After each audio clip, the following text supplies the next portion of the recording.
వలెక్కిపోయిందని కొండలపైన ఉన్న ఈ సముద్రంలో కొన్ని చాపరాయిలు ఉంటాయి.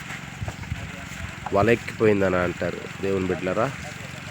మరి అప్పుడు మళ్ళా వాళ్ళని ఈ రీతిగా ఒడ్డు మీద దీన్ని బాగు చేయాలి. వలెక్కిపోయిందనే పరిస్థితులు బట్టి చూడండి, ఎంత చాలా కష్టమైన పరిస్థితులు.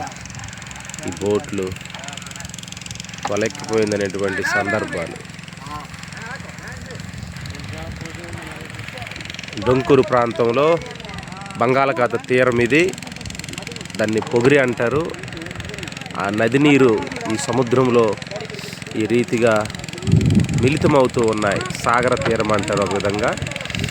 చూడండి, ఇదంతా సముద్ర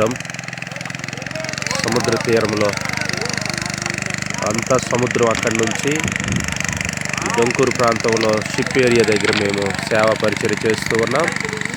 ఇదే చివరి పర్యటన మాది. మరి వలలెక్కిపోయేవన్నప్పుడు చేపలు కొరకు రాతి మీద సముద్రంలో కొన్ని చేపరాతులు ఉంటాయి. ఆ రాయి మీద వల కొన్ని రాళ్ళకి టిక్కుండిపోతాయి. అప్పుడు తెగిపోద్ది వల.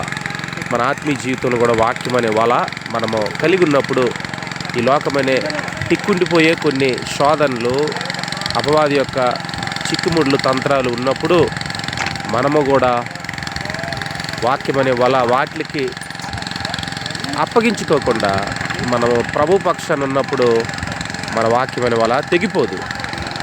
అదేవిధంగా దేవుడు భౌతికమైన వల చేపలు పడుతూ ఉంది. ఆత్మీయమైన వల ఆత్మల్ని మనుషుల్ని పట్టే జాలర్లుగా, దేవుని బిడ్డలుగా మనం బ్రతకాలి.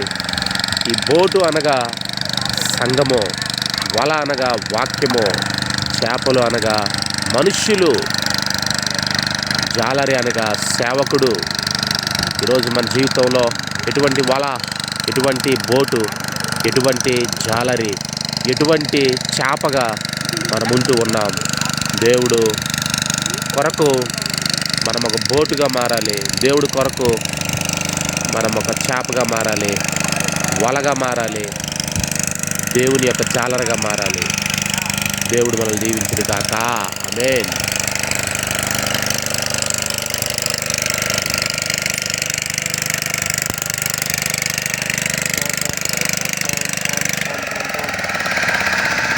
Siena.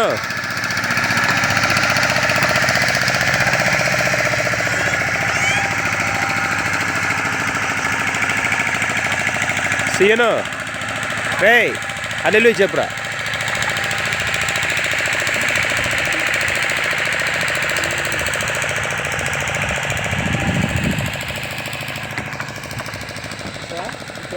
Hallelujah.